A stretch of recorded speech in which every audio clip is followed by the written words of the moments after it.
गटई के फांसी बा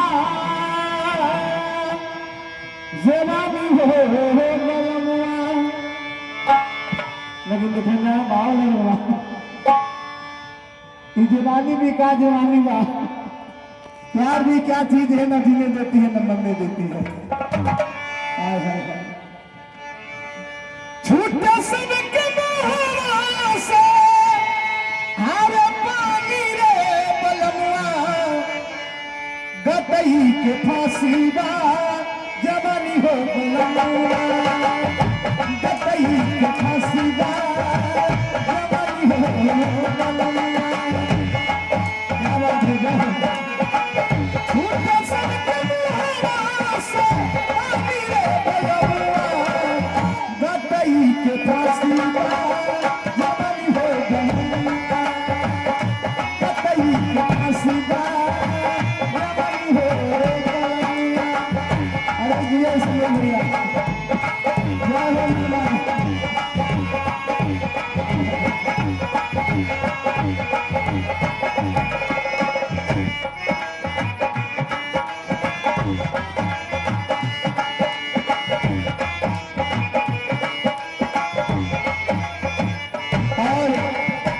लगा के अपने सैया जी लोग कहतरी कि जल्दी घर चले आई।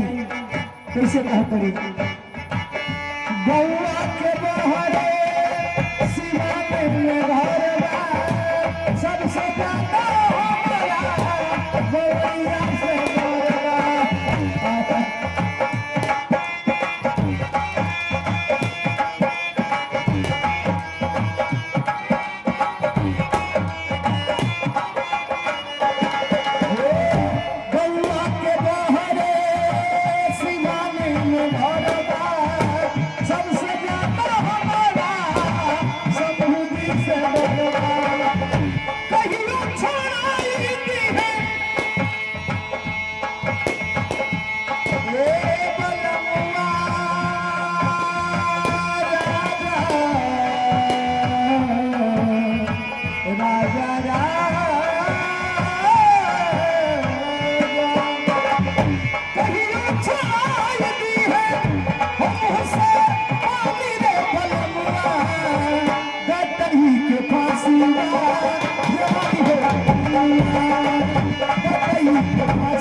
बेचारी के जीवन दुश्वार हो गया। कहती जेल जेल जाई लोग पीछे पीछे धावेला परछी का मारी वाला हमके देखावेला।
Shoot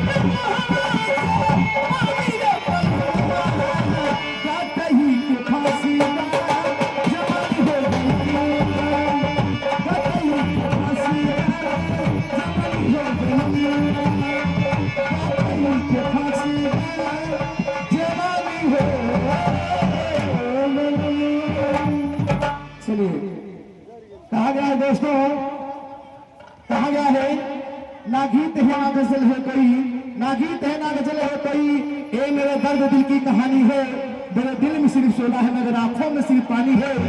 आज में देखना है दोस्तों कौन किसमें कितना पानी है, क्योंकि एक तरफ मोहब्बत है तो एक तरफ जवानी है। आई चलते चलते आप सभी सेवा करते हैं।